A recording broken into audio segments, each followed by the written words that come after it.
Hi, welcome to today's talk in the Self-Love and Self-Care Summit. Our self-love expert today is Marta Spurk. She's here to help you discover ways to increase self-awareness and self-acceptance through the Enneagram so you can live your life authentically and with integrity, allowing you to build a deeper connection with yourself and others. Marta's a wife, a mom to 5-year-old triplets, a writer, podcaster, and empowerment coach, helping women entrepreneurs move past perfectionism, imposter syndrome, and comparison and into visibility, credibility, and profit. Marta, welcome. Thank you so much for having me, Sandy. Excited to chat. I'm so glad you're here. I think I'm just so excited to hear these different tools because the Enneagram is so interesting to me, and I love hearing just this new perspective, this new really cool tool to learn more about what's going on in here, why am I doing the things I'm doing? Before we dive into it, I want to get your perspective. Why do you think that it's especially difficult for women in particular to step into self-love, and what are the blocks that we specifically deal with? Yeah. And that's a great question. So I really believe that it all boils down to our nurturing and caring nature. We are the nurturers. We are the ones that innately are born with this ability and the role of caring for our babies, nurturing, conceiving, and carrying them and all of that. And it's with this responsibility that we also take on the weight of selflessness in many ways, of putting everybody else's needs first. And with me having triplets, and I'm sure we're going to get to that, this is something that I experienced threefold, very intensely, this weight of I am responsible for somebody else's life.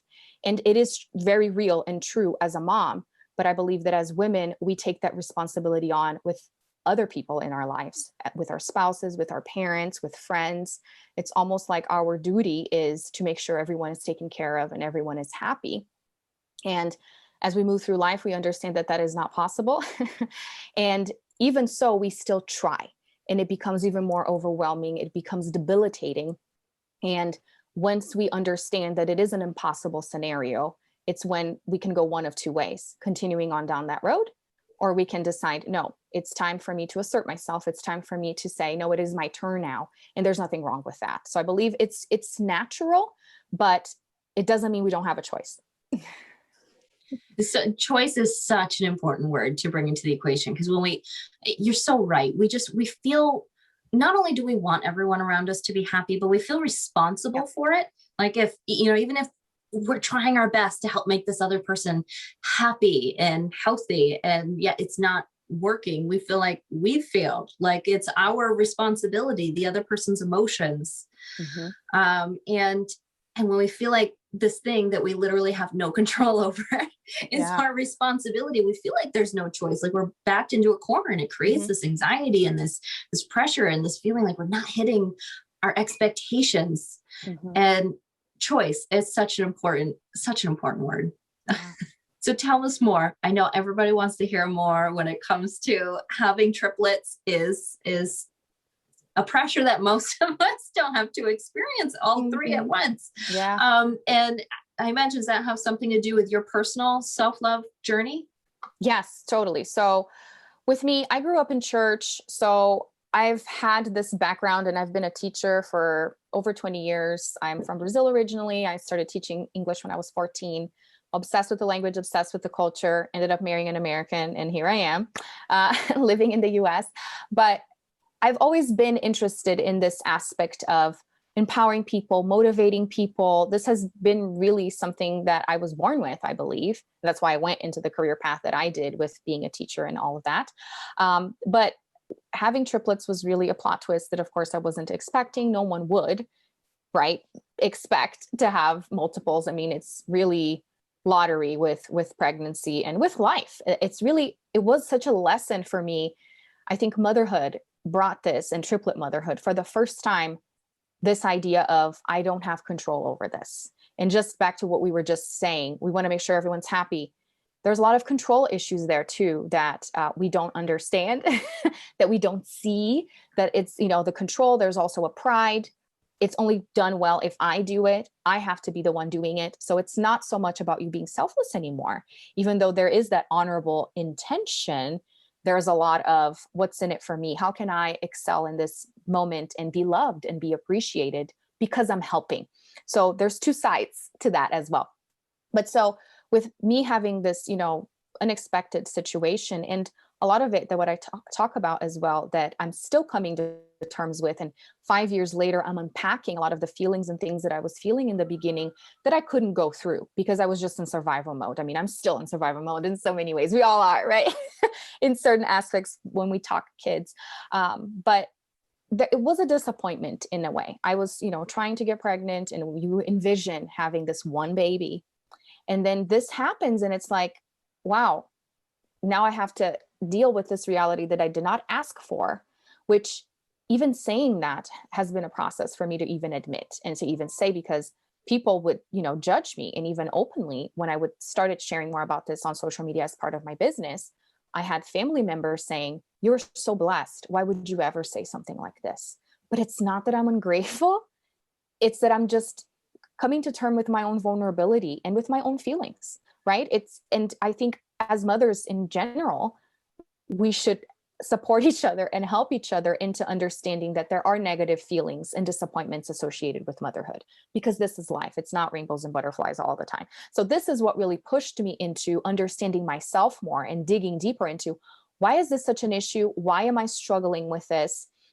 And I wouldn't necessarily say I went through postpartum depression, although people may define it in different ways, or even when you think clinically, but it was a hard sucker punch in so many ways, because it's like the beginning of life is now that I'm a mom, but in many ways I felt this is the end of life as we know it.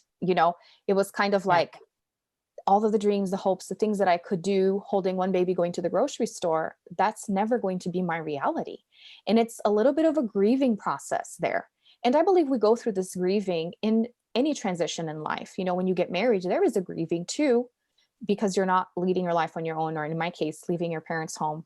Being from a Latin culture, I went straight from one home to the other home with somebody else. So that's something else, that you grieve, that independence. When you think moving, changing jobs, changing countries, moving countries, there's this grieving of my life is going to be different. And so for me, I started noticing that at the end of the day, because I wouldn't be able to cater to each child individually, because they're so different, and there's 3 of them and only 1 of me, I understood that if I am able to nurture myself and be understanding with myself first, when I mess up, when I'm frustrated, then I will be well on my way to nurturing my kids when they mess up and when they're frustrated. So I really believe motherhood has been bringing me back to my own childhood, because I see kids all day long, 3 of them at that. And then I remember me with my mom. And it's been a healing process of letting go of resentment that I had for my mom or for my parents, because now I am a parent, and in a very particular situation at that. And so it's been a matter of releasing a lot of forgiveness for them, forgiveness for myself, for interpreting things in a way that wasn't really true, but it's what I could see at the time as a child, as a teenager. And now as a full-on adult and a mom, I see things differently. And I think it all stems from me accepting myself first. And this is really the foundation of relationships. It's your relationship with yourself. And it's not something that's taught in school. It's not something that most people know about or pass on to their kids. And it really goes back to, I would stay in front of one of my kids all day long and shake them and tell them, "I love you, I love you, I love you, I love you." But there will be a time where I'm not going to be there anymore. And I have to think of that. There will be a time I'm not going to be there to hold their hand. So what will they take away from their experience as me, as their mom? So all these things started, brewing inside of me. And I found in Enneagram a great tool for me to understand myself, and in return, understand the variety of people around me, to be able to give them that same acceptance that I'm extending to myself. I love that.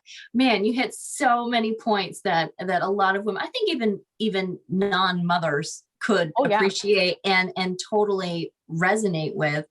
I experienced that too, becoming a mom. it's a wonderful accountability to your own growth journey. And I love working with moms. It's such a struggle for women in general, this self-love concept, but I love working with moms who, when they're in that mindset of, it's selfish of me to spend this time on myself, or I really should be the best that I can be. And when and I keep falling short. And so they're beating themselves up over it. And so being able to speak to that mom and say, is that how you want your kid to act? Because you made a good point. We don't teach this in school. God, I wish we could. Right. We got to keep advocating for Yeah. this. We teach health education and gym, physical education, but that emotional education someday, knock on wood, there'll be a class for that. But and you also said we don't see a ton of examples of this, and we're such a mimicking species. We show up in the world based on the examples that we've seen, and so speaking to that mother who's being so hard on herself for not being the absolute quote unquote best mom that she could be, or whatever it looks like that she thinks she should be.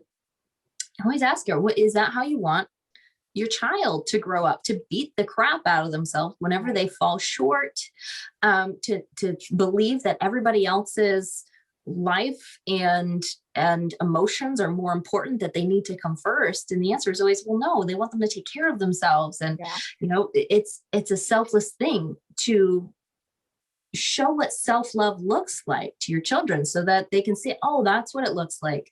It's okay to share your emotions and be vulnerable, but then pick yourself up and continue on and express yourself, but also cheer yourself on. This is what it looks like. And, I think that's one of the things I like about this summit and other summits and other conferences and other coaches who are helping to teach women the tools to step into that self-love and that self-acceptance, because it's going to start trickling down even more to the next generation. And, anyone who's stuck with this self-love, self-care is selfish mindset is to recognize the trickle-down effect of self-love. So I think you hit so many great points. I really want to hear more about the Enneagram and how you use this tool to shine a light on what's going on in here. Yes. So what I love so much about the framework is that it is a framework. It's not just a test. So quick disclaimer that I have to give every single time, because usually we human beings are so attracted to taking tests because we want to know what makes us stick. We want to know more about ourselves, but here's the downfall. We usually want people to tell us what that is. Look at me, please, and label me, which is so counterintuitive because at times we don't want to be labeled. Don't tell me who I am. I know who I am, but except you don't. That's why you're still taking quizzes and tests. And it's no shame in that. We're ever evolving. We're always learning. I think forever, as long as we're alive, right? But it's not a matter of just taking something at face value, take the test, and this is your result. Because oftentimes, even for the people that are going to still take the test or that have taken the test, some of the results may be very close together. You have like a top 3 that are super close. And that's, no reason to get desperate and fret. It's a matter of start studying what makes each of these types different. And then you are going to see and tell yourself and determine this is more me than this other one. Because it's helpful to ask friends, if you're stuck in between a few types or if you're unsure, it's helpful to ask somebody that knows you and say, do you think this is really what I value? Does this come across when I interact? It is helpful. But at the end of the day, it's that ever growing different levels of self-awareness and into seeing day to day in regular interactions, especially in challenging interactions, how you react. Because there is a pattern. There are triggers. That's why we talk about that, right? There are triggers. There are certain things that cause you to react a certain way. And the power here in understanding that is that you're going to start catching yourself and you're going to start changing your reaction because it's that choice, right? That we talked about in the beginning. You're going to realize you are not doomed to act this way. You have been acting this way because of some kind of, self-defense mechanism that you've developed ever since childhood. So that's a lot of why being a mom has sparked all of this interest in me, because it has brought back those feelings of, oh, I used to think like this when my mom would do this. And now I am the mom. What is happening? Am I traumatizing my kids forever? And so I would start understanding how we see things differently depending on our life stage of life, but also depending on our personality. And I think, birth order has a lot to do with that. If you're the older sibling, the middle child, or the youngest, all of these things come into play. But the Enneagram really helps you go even deeper than that and say, wow, that's why in middle school I was so freaking competitive and I would cry at home when I would get a B. All of these things have an explanation. It's not just, haphazard, wow, this happened. No, you were already wired that way, and your environment created and combined and contributed to that. But ultimately, it's identifying these little behaviors and these little patterns that have been demonstrating itself in your life for as long as you've been alive. So it's not something that started yesterday. It's something you've been doing for a while. And this is what the Enneagram helps you see. And there are 9 types. So let me just briefly explain. There are 9 types, and they can be grouped in different ways. But I really like to talk about the stance just to help people with the elimination process of that's totally not me. So I could not possibly be those types. And your test results are going to really guide you into what you most likely are. And the types that are more aligned and that have more commonalities, so that the elimination process is easier. So there are 3 stances. One of the stances is dependent, people that tend to seek for their sense of self from the community. So it's hard for them to see themselves as separate. They're always looking outside of themselves. So they are dependent outside of themselves for that self-assurance. Then you have types that are more withdrawn. So usually the artists, the creatives, one of the types in this stance is the romantic type. And so they're the ones that tend to find answers within. So people that usually are introverts, most likely, and they have inner dialogues all the time. And they're kind of making sense of things within. They're not asking outside of themselves like the other types. And then the 3 other types, the other stance is the aggressive stance. So these usually tend to be the people that are super outspoken, that have no filter, or there are performers, people that like to be in front of others, the extroverts of the world, the people that are fun and exciting. And so these are just different ways of saying, okay, no, that's definitely me, or I hate being in front of people. That's not me. So look at the other ones and it's easier for you to understand. And so within these 3 stances, you have 3 types per stance. So the dependent ones, which are the types 1, 2, and 5, they are usually, 1, 2, and 6. They are very analytical. They like details. And I remember you said you were 5. So let me see if I'm spot on here. Liking details, liking to be prepared, usually preparing for the worst. They like to see worst case scenarios because they don't want to be unprepared. And there's a lot of perfectionism in those types because they don't want to make mistakes and they want to avoid mistakes at all costs, which is a great thing to have. And this is what I want to point out with the Enneagram, is that there is no wrong personality. All of them are amazing, but they're, the good and the bad, which really what I like to say is that our strengths are our weaknesses. The only reason why they are our weaknesses is that we're not leveraging them. We're not taking advantage of our traits, so they become weaknesses. So let's speak to the dependent stance. So type 1, for example, is called a perfectionist, and their goal in life is to fix what's wrong. So this is the kind of people, I'm sure we all have encountered that type of people that you tell them nothing is ever good enough for you. And they're so judgmental. They're so critical. When you show them something, they're like, ooh, you missed a spot right here. And you're like, are you kidding me? This looks amazing. Why can't you just compliment me? And it's the ever stereotype conversation between husband and wife. The woman cries and says, I'm struggling. And the husband's like, let's make a list of the solutions. And you're like, be quiet. I just want to be held. I just want to be listened to. And so the type 1s, while you think they are being intentionally mean and attacking, they're actually wanting to be helpful. Because isn't it nice to know when you're making a mistake so that you can fix it? But there's a time and place for everything. At times you don't want to be told that you're making a mistake. You just want to be held. So that is really hard for ones to do, but it's in that self-awareness that they understand, oop, not my place. Gotta be quiet now. Let them make their mistakes and they're going to learn from it. While it's, really, really hurting them inside to see somebody make a mistake, there is a time and place for everything. So this is, Well, I Yeah. can see how that can, I love how you shared that perspective and how it can help your relationship with somebody. But I can also see that exact same thing with your relationship with yourself. And when you're being super hard on yourself, to use this framework, this tool to pinpoint, okay, well, this is where my tendencies lie, to notice that perfectionism, and I just want to help and I want to make things better, and that makes me feel fulfilled, and to recognize that, okay, I see that objectively, that is how I show up in the world. Having that self-realization. And I love that, multiple times you've kind of spoken to this. Well, what's the I describe it as, what's the positive intent behind it? I think you said something earlier too, that that kind of spoke to that. Like there's a reason why that you're behaving the way you are. And we tend to fall down this trap of thinking, well, I'm a self-sabotager, or I hate myself, I'm my own worst enemy.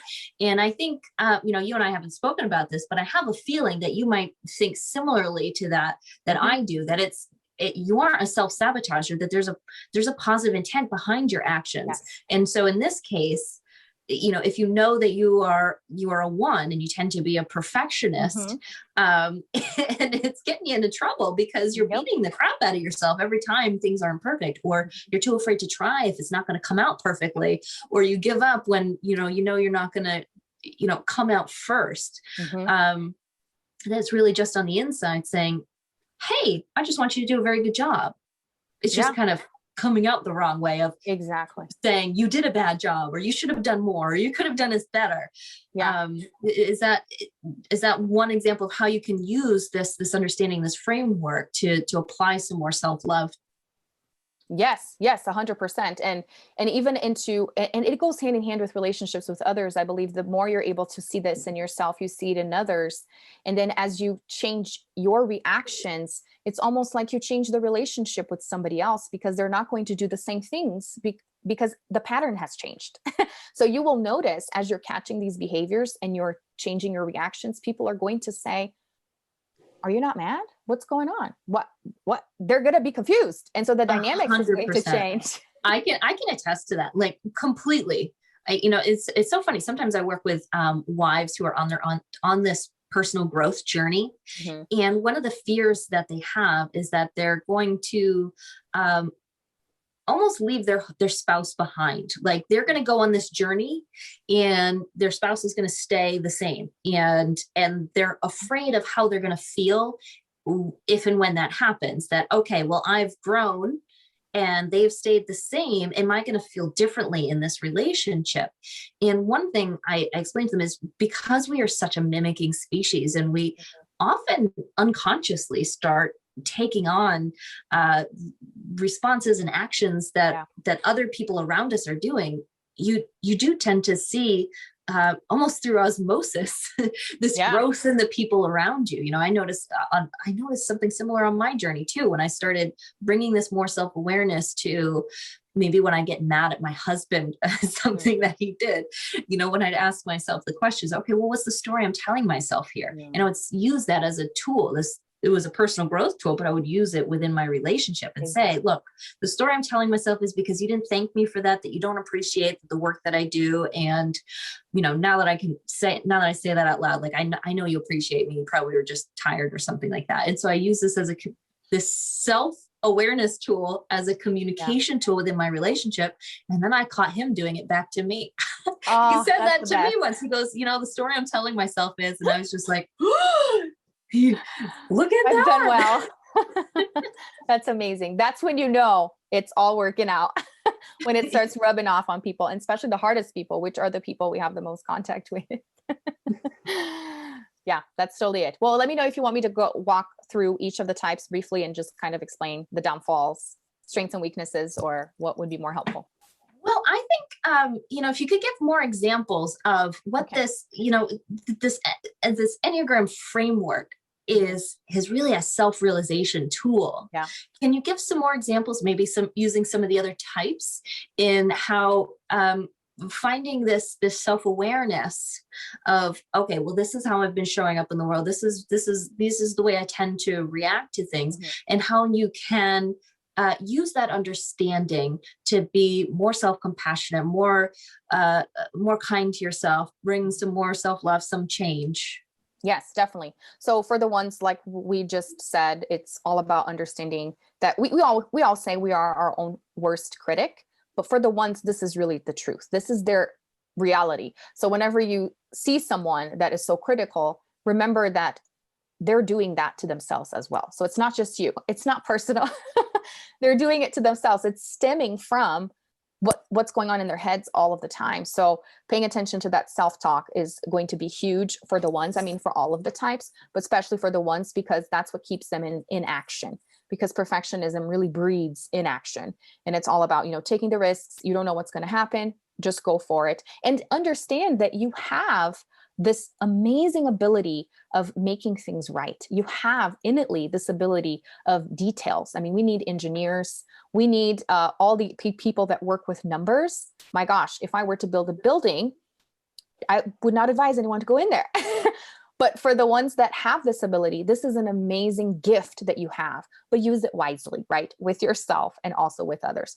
The type 2s are the helpers. And lots of women tend to resonate with this type because of what we said in the very beginning of having this nurturing nature, having the selfless nature. And this is the epitome of selflessness, is the type 2, because they really see themselves as valuable when they're helping somebody else. But the downfall is they end up becoming miserable because they're always helping somebody else. And they always complain, it's never my turn. It's never my turn. Well, gosh darn it, make it your turn. So it's about you. Yes. Instead of waiting for somebody to say, permission slip, go do something for you, you have to be the one that starts, that creates that initiative of doing something for yourself. So if you find yourself in that space where it's hard for you to voice your needs, but you're first in line to help somebody else with theirs, you're most definitely a helper.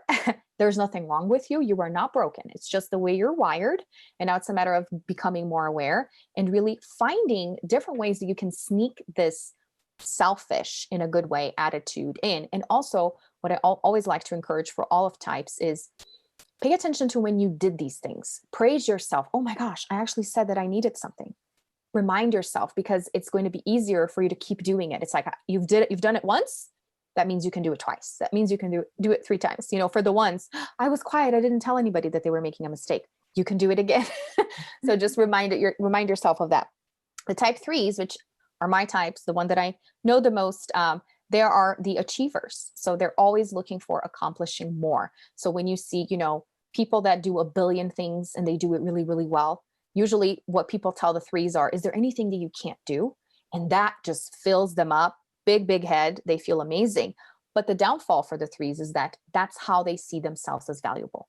If they're not doing anything, or if they're not being praised for it, they don't feel like they are valuable. So they find their worth outside of themselves and they seek that validation outside of themselves. When we talk about self-validation, all of the types struggle with it. As human beings, we struggle with it, but the type 3s, and that's why I believe I've gone into this line of work, is because I understood deeply that I would never feel satisfied with myself just by getting compliments from other people. I had to start doing it with me without doing anything, without, accomplishing something and then praising myself. Which, when you think about your kids, do you praise your kids only when they do amazing things? Like big things? Or do you praise them when, they put the dish in the sink, or when they do something, small? And it's creating that practice for the 3s of acknowledging your amazingness, even when nobody says anything. That's a big one for the 3s. And what's going to empower you to accomplish even more, but not with the goal of being loved by what you do, but just because you can. Is that what you would call self-validation? Yes, it's really, and it could manifest in different ways. And that's why self-validation, depending on the type, is different. Because for a 1, saying that they're doing a great job, it may mean nothing. I don't care that you're saying I'm doing a good job. I want to know that I did it. I want to approve of myself. And usually they don't. So that's, the hard thing for them. So it manifests itself in different ways. But it's really, I think, our journey of life is learning to self-validate and learning to accept where we are, because we're usually in the future, right? I need to do something else. And each type sees that as a different thing that they need to be doing.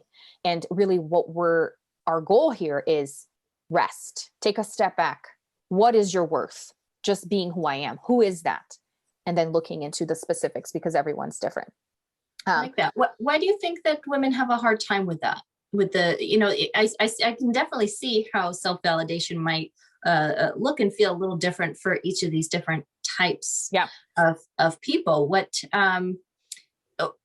Regardless of your type, why do you think that we tend to have a hard time self-validating? Yes. And it's because we expect others to do it for us, right? We are accustomed as a society, and I think of just the way we've grouped ourselves, that there's positive reinforcement, which is good. I mean, when you study psychology, that's part of it. What you do even with children is focus on the good things that they're doing and passively ignore the things that are not so great, because they're always seeking for attention, especially doing things they're not supposed to be doing.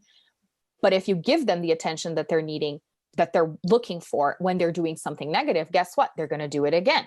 So we're constantly, I mean, like you said, we're mimicking. We're constantly looking outside of ourselves and waiting for that nod, waiting for someone to say, you're doing great, just keep going. It's really such a struggle for us to look inside and say, you're doing great, keep going. We don't know. It's like we need somebody to kind of tell us and guide us. And of course, we need guides, we need mentors, we need people that are a few steps ahead of us. I mean, that's why we're here today, right?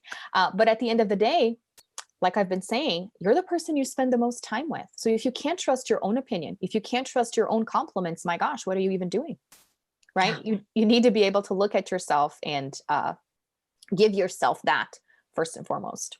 I love that. When you said, because we, having practicing self-validation is such a challenge because we're always looking for it from somebody else. I literally almost started applauding because I mean, you couldn't, that's exactly what it is. Is this looking in the wrong place? Yeah, because we all need it. We need it in our lives. And if you're hurting because this person didn't give it to you, that person didn't give it to you, that person didn't give it to you. I mean, obviously you want to surround yourself with people who are going to, be the other half of a relationship that you need in life. But at the same time, if you're hurting because they didn't do it, at a certain point, you have to recognize there's something that I need. And if my happiness is dependent on it coming from everyone else, then okay, there's something missing here. It needs to come from in here. Yeah. Well, and it goes back to what you were saying. I thought of it as you were talking. Women worried that their spouses are not going to come on the journey. So what is that going to look like? And in many ways, again, we have these thoughts and we think they're such noble thoughts to begin with. I mean, you have an intention. You don't want to, distance yourself. You want to create that harmony and all of that. But there's a lot of victimhood in that space too, which I believe what you were just talking about is understanding that if you're just sitting there waiting for things to happen, like, is this a good plan for your life? You have to take charge and focus on the things you can control. Because to me, that's the opposite of victimhood, is really living an empowered life. And what is an empowered life? Is focusing on the things I can control. And what can I control? If I validate myself, that's in my control. The things I do are in my control. So why not focus on that instead of focusing on the things that you can't control? Yes. The question that I always ask is, how's that strategy working out for you? Is it getting you what you want in life? Yeah. And if you have high expectations of yourself and your way of getting there is to be super hard on yourself, is it actually making you better? Or is it just making you feel like crap? Yeah. It's time for a new strategy. Exactly. It's just like a definition of insanity, right? If it's not working out and you're doing the same exact thing, it's never going to work out. So it's time to do something different to get different results. Oh, absolutely. So, that dovetails perfectly into the next question that I want to ask you is, I know there are women watching this who, these are great tools and they're very helpful for them to help shift their perspective, give them some more understanding. But I know there's somebody watching this that is still hearing and believing that voice on the inside. Yeah, but you're not good enough. Yeah, but you're not smart enough. Yeah, but you're just not worthy. For the woman who is stuck in that place of still believing that voice that she's hearing, what is your best advice for her? So my best advice really is understanding where those thoughts are coming from. And the Enneagram can help with the insight, because like what I was saying, once you start reading more about the type that you resonate with, you're going to bring back those memories, because that's how our brain operates. You're going to bring back those memories of when maybe your mom said something when you were little. Usually it's fascinating. Episodes in school are so formative.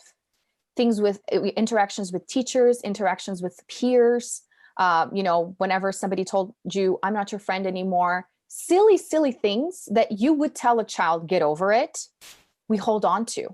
And it's so helpful to revisit those things, not to dwell there, but to see it with a different perspective, especially as adults. And as a mom, it's even better, because you're like, I totally understand this, because if my kid came home telling me, in tears, I would tell them, you're loved, you're amazing, stop this nonsense. But it is not nonsense in their head, right? And that's when you understand more of how to talk to children and how to let them talk about it and live through certain feelings. That's how they get over it, and that they understand how to self-regulate. And like we were saying in the beginning, this is not really something that is taught in school. So moms just go blindly doing the best that they can, because at the same time that the child is crying, saying that, you're cooking lunch, you're doing laundry. So your ability of actually nurturing a child through those moments is so limited. And that's why I believe if you do this work on yourself, even if it doesn't look like it, it's going to help with your ability of dealing and handling situations like that, so that in the future, the outcome is not the same as it would have been. That's just my perspective. But I to speaking to this woman that's still feeling that, is understanding that this is not your truth. This is something that you've accepted as truth as a result of several events in your life. And now it is your responsibility to really understand what your truth is. Because if you were to ask people in your life, so maybe you could start there. What do you see as my best traits? Why are you my friend? Why do you enjoy being around me?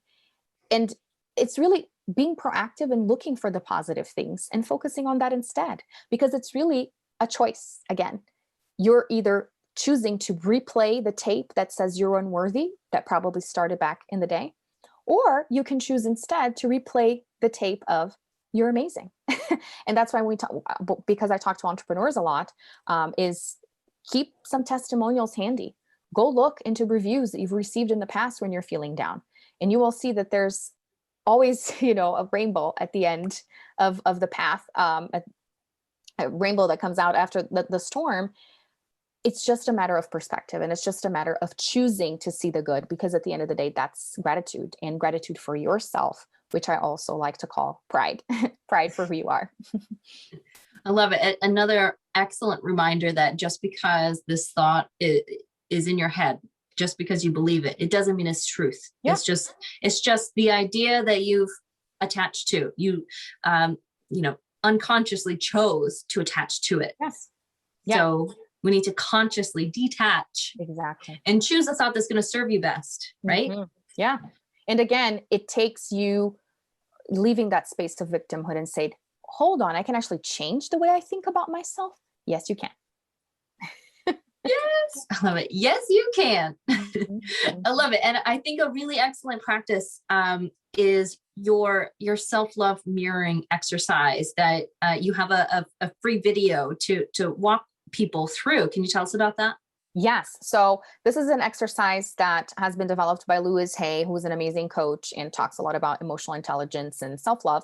And I put my own twist into this, into incorporating your inner child and remembering when you were a child. And again, especially for people that are parents, this is helpful because you understand it very clearly that you would not talk to yourself the way you talk to a little kid. And remembering that you were once a little kid, and in so many ways she is still in there, is so helpful to pay closer attention to that self-talk and to remember to actively choose to start seeing yourself differently. So we talked about thinking about yourself differently, and you can start seeing yourself differently. And it starts with a mirror, right? Oftentimes we don't really see ourselves. We look just to fix our hair, probably to find imperfections and call ourselves out on stuff, even if it's just inside our heads. But we don't really just look to appreciate, to observe. We do that with others, right? Even with our kids, it's like, look at your perfect eyelashes, look at, your little nose. We don't do that with ourselves. God forbid I would be praising myself or looking closer into my face. And so this exercise really helps in so many ways with that, of you really being more gentle with yourself, like you would with an innocent child that knows nothing about life. I love that. I think that's amazing. That link to go check out that self-love mirroring exercise is going to be down below the video, as well as all of the links to learn more and connect with Marta, so you can learn more about the Enneagram and how to use it and everything that she has to offer. Marta, thank you for being here. Thank you for sharing your wisdom with us. And this has been wonderful. Thank you so much. Thank you so much. I had a great time. All right, everybody. Thank you so much. We'll see you later. Bye.